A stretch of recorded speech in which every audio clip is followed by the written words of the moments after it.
Welcome back to English Chats Daily. I'm Eva. And I'm George, and today we are talking about something that makes a lot of English learners feel sick in their stomach: job interviews. Just saying those two words, I can feel the anxiety already. Okay, so George, I want you to picture this with me. You walk into an interview room, the interviewer looks at you and says, "Tell me about yourself." And your mind just goes completely empty. Oh, I know exactly that feeling.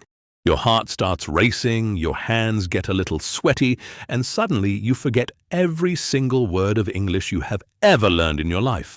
And then it comes, the terrible ums. You say it once, then twice, then 3 times, and you can hear yourself doing it, and that makes it even worse. It is like a disaster in slow motion. You know what you want to say somewhere deep in your brain, but the words just refuse to come out. Has this happened to you? If you are watching this right now and you are nodding your head, please know you are not alone. This happens to almost every English learner who goes into an interview. And honestly, it even happens to native speakers sometimes. The panic is real. But today, we want to talk about something that might actually surprise you. Because here's the question we want to start with today. What if the panic you feel in interviews is not actually your English problem? Wait, say that again, because that feels important. What if the panic is not your English problem?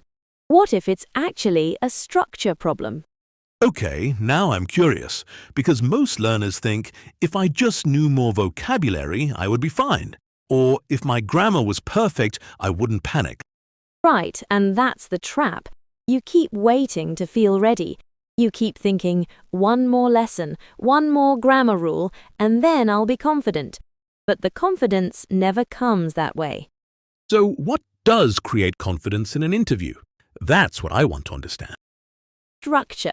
A simple, repeatable structure that your brain can hold on to when the pressure comes. And that's what we're going to teach you today. I love this because it feels so practical, and I think our listeners really need practical today, not just motivation. Absolutely. So let's first talk about what's actually happening in your brain when you panic in an interview, because understanding this changes everything. Yes, let's go there. What is happening psychologically when someone freezes? So imagine this. Your brain is already working very hard. You're listening in the second language, you're thinking of your answer, you're trying to use good grammar, you're watching the interviewer's face, and you're judging yourself at the same time. That's so many things happening at once. No wonder people freeze. That's a massive amount of mental work. Exactly. Your brain hits a kind of overload, and when that happens, the emotional part of your brain takes over. Fear kicks in, and fear is not very helpful for finding the right words. So it's not that your English disappears, it's that the fear is taking up too much brain space. Perfectly said. And there's also the fear of judgment, right? You're thinking, what if they think my English is bad? What if I say something wrong? What if they don't hire me because of my accent? And all of those thoughts pile up and make the panic even bigger. It becomes this cycle where fear creates more fear. But here's the key insight. When you have a clear structure in your head, your brain doesn't have to work so hard. It already knows the path. It just has to follow the steps. Structure reduces the mental load. That makes total sense. It's like having a map instead of wandering through a city you don't know. Exactly that. And when your brain feels less overloaded, the fear gets smaller. The words start to come back. You feel calmer. So we are not trying to eliminate panic forever. We are trying to give the brain enough support that panic cannot take over completely. That is exactly right. Panic is normal. Structure is the tool that keeps panic from winning. Okay, so let us get into the actual framework, because I know our listeners are waiting for this. What is the system? We call it the calm interview framework, and it has just 3 steps. 3 simple steps that you can use for almost any interview question. 3 steps. I already feel better about this. What is step 1? Step 1 is pause. Just 2 seconds. When the interviewer asks a question, you do not have to answer in the first half second. Take a breath. Let your brain reset. This feels so simple, but I think many people are afraid to pause because they think it looks bad. And that is the opposite of the truth. A small pause actually makes you look confident and thoughtful. Rushing to answer the moment a question is asked can make you sound nervous. So the pause is actually doing 2 things. It calms your body and it signals confidence at the same time. I love that. Exactly. Step 2 is structure. Before you speak, you quickly organize your answer in your head using a simple formula. We'll give you specific formulas in just a moment. And step 3? Step 3 is deliver. You give a short, clear answer, not a long speech, not a perfect paragraph, just a focused, honest response. Short answers feel powerful. I think learners sometimes think they need to talk for 2 minutes to impress the interviewer, but that is not true at all. Not at all. Interviewers actually appreciate clear, concise answers. A short, focused 1-minute answer is much stronger than a rambling 3-minute one. Okay, so let us test this framework. Let's take a real interview question and show both versions, the panic version and the structured version. Yes, let's do it. First question, tell me about yourself. Classic and terrifying for many people. So what does the panic version sound like? It sounds like this. I'm from, I studied marketing and, I worked in some companies and I like teamwork and yes. Oh, that's painful to hear, because I've been there, and the worst part is you know it's not going well, but you can't stop it. Exactly. Now, here's the structured version using the calm interview framework. Pause, 2 seconds, then use this simple formula: present, past, future. Present, past, future. That's a beautiful formula. So how does it sound? It sounds like this. Currently, I work in digital marketing, focusing on social media content. Before this, I studied communications and worked on several small team projects. I am looking for a role where I can grow my skills in a bigger company. That is clear, confident, and short. And it uses very simple English. No complicated words needed. That is the magic. Simple words in a structured order sound far more professional than complicated words said in a panic. Wait, think about this for a second. You did not use any advanced vocabulary in that example. Just clear sentences with a clear direction. And that is the lesson. You do not need perfect English. You need organized English. Let us try another question, because I want to see the framework working again. What about, why should we hire you? Great question. And this one makes people panic because it feels like bragging. It feels uncomfortable to say good things about yourself, especially in a second language. So what does the panic version of this sound like? Because I'm a hard worker and I try my best always and I think I'm good with people and yes, I really want this job. That is honest, but it's not convincing. You can hear the uncertainty in every word. Now, the structured version. The formula for this one is skill, evidence, benefit. You state your skill, you give a quick example, and you connect it to how the company benefits. Okay, so how does this sound? I'm good at organizing projects and keeping teams on track. In my last role, I managed a team project that finished 2 weeks early. I believe I can bring that same energy and focus here. That is so much better, and it still uses simple English. Nothing fancy, just clear and direct. And when you have that formula in your head, skill, evidence, benefit, you're not searching for what to say next. You already know the structure. Your brain just fills it in. The structure is doing the heavy lifting, so your brain doesn't have to. I keep coming back to that because it really is the whole idea. Let's do one more question, because this one is one of the most feared interview questions in the whole world. Oh, I bet I know which one it is. What are your weaknesses? Yes, that one. And people panic because they think, do I tell the truth and look bad? Do I lie and feel wrong? Do I say I work too hard and sound fake? Nobody knows what to do with that question. It's genuinely confusing, even for confident people.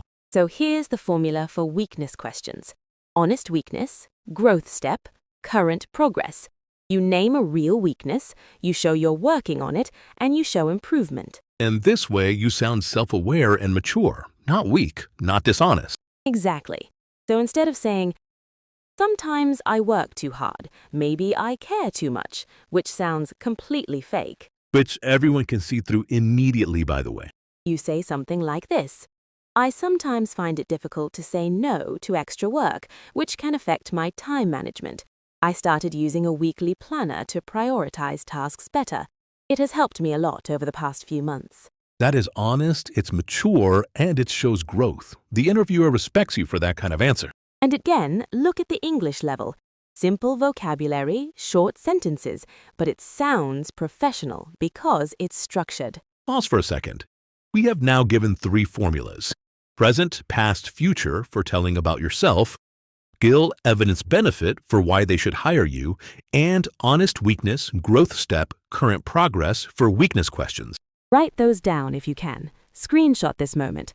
These 3 formulas alone can completely change how you perform in an interview. Okay, let us do a quick midway check, because I want to make sure everyone is following along. We talked about what panic really is. We said it is not just an English problem. It is a brain overload problem. Too many things happening at once. And the solution is structure, not more vocabulary. Short answers feel safer and actually sound stronger. The calm interview framework is pause, structure, deliver.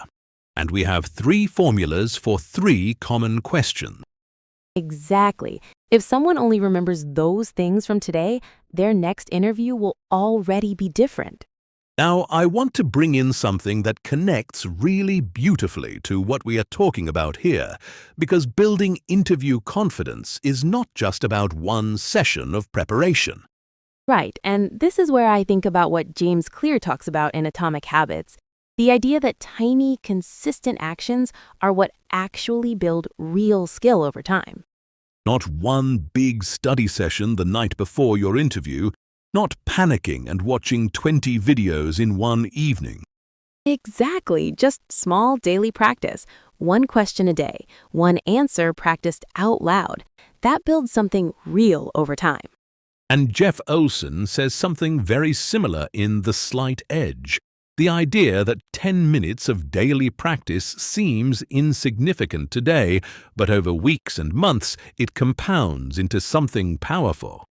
10 minutes doesn't feel like enough. That's why most people skip it, but those 10 minutes every day for 2 months are worth more than 5 hours the night before. Because your brain needs repetition to feel safe. It needs to have answered that question many times before the real interview, so that in the moment it doesn't feel brand new and terrifying. Familiarity reduces fear. Your brain is less afraid of things it has done before. So the more you practice answering interview questions, even alone in your room, the calmer you'll feel when it's real.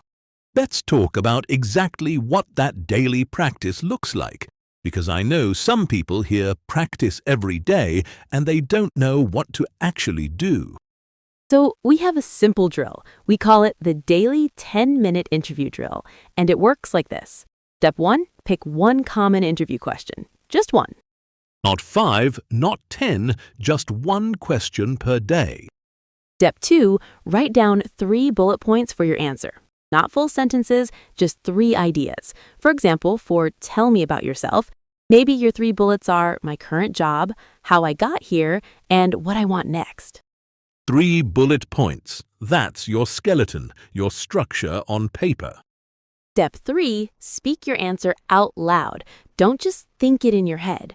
Actually say it out loud in your room, even to yourself in the mirror. This step is the one people skip the most, and it's the most important one. There's a huge difference between thinking an answer and saying it out loud. Your mouth, your voice, your breathing, they all need practice too. Your brain knows the answer, but your voice needs to learn to say it under a little pressure. And step 4. Record yourself. Use your phone, just a short voice recording. Listen back, not to judge yourself harshly, but just to notice one thing you want to improve tomorrow. One thing, not everything, not a list of all your mistakes. Just one small thing to work on the next day. Maybe your answer was too long. Maybe you said too many times. Maybe your structure was not clear.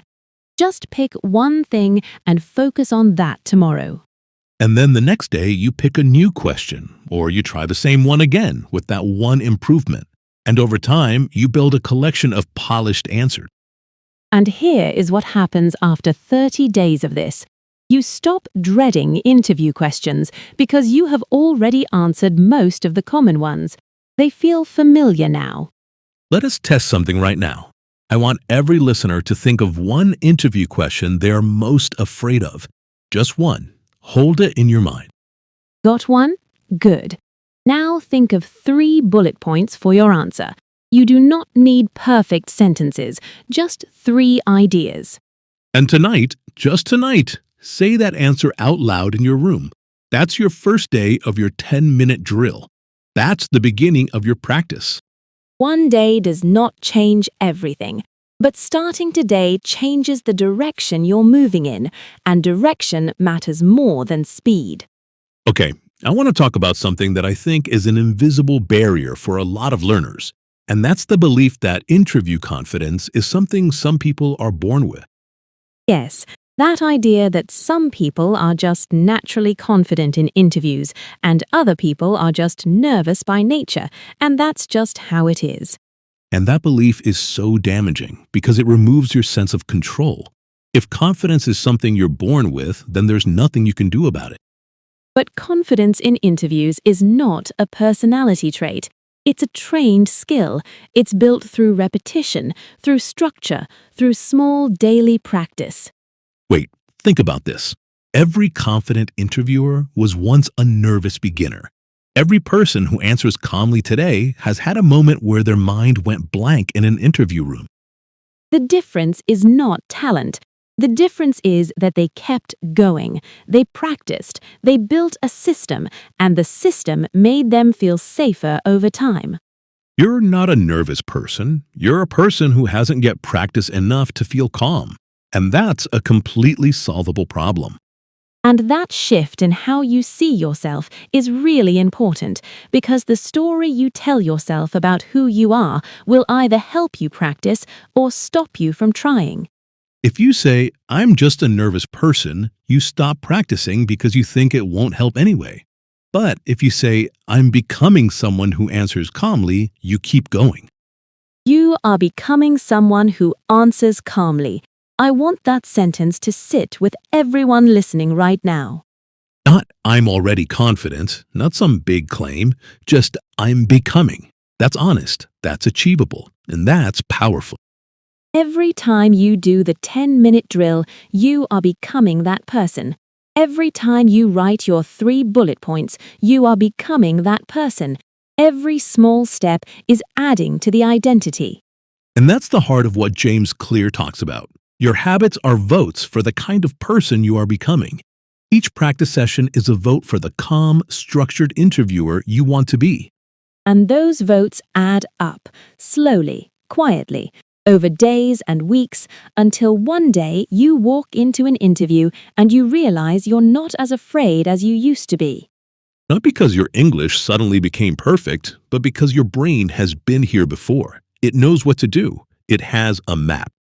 Okay, let's bring everything together now. We covered a lot today, and I want to make sure everyone leaves with a clear picture. Yes, let's do a final recap. Nice and simple. Point 1. Panic in interviews is normal. It is not a sign that your English is bad. It is brain overload under pressure, and it can be managed. Point 2. Structure reduces panic. When your brain has a clear path to follow, it does not have to work so hard. The fear gets smaller because the uncertainty gets smaller. Point 3. Short, clear answers are powerful.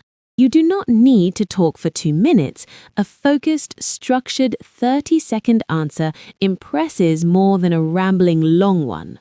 And you have 3 formulas now: present, past, future, skill, evidence, benefit, and honest weakness, growth step, current progress.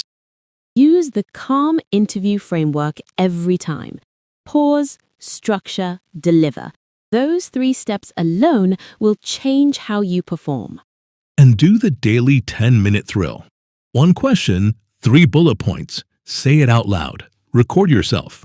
Improve 1 thing the next day. Keep doing that, not just this week. Make it a habit. Because as Jeff Olson reminds us, small, consistent effort done every day builds something much bigger than any single cramming session ever could. And remind yourself of the identity shift. You are becoming someone who answers calmly. Say that to yourself before your next practice session, before your next real interview. We will have links to both Atomic Habits and The Slight Edge in the pinned comment below, because we genuinely think both of those books can support your journey as an English learner and as someone building confidence in general. And if you found this episode valuable, please consider subscribing to English Chats Daily. We are here every week with conversations exactly like this one. Practical, warm, and designed for real English learners like you. Thank you so much for spending this time with us today. We know your time is valuable and we never take it for granted. You showed up today. That is already step 1. Now go do that drill tonight. Pick your question, write your 3 bullet points. Say your answer out loud. You are not behind. You are not broken. You are becoming. And we'll be here with you every step of the way. See you in the next one. Take care, everyone.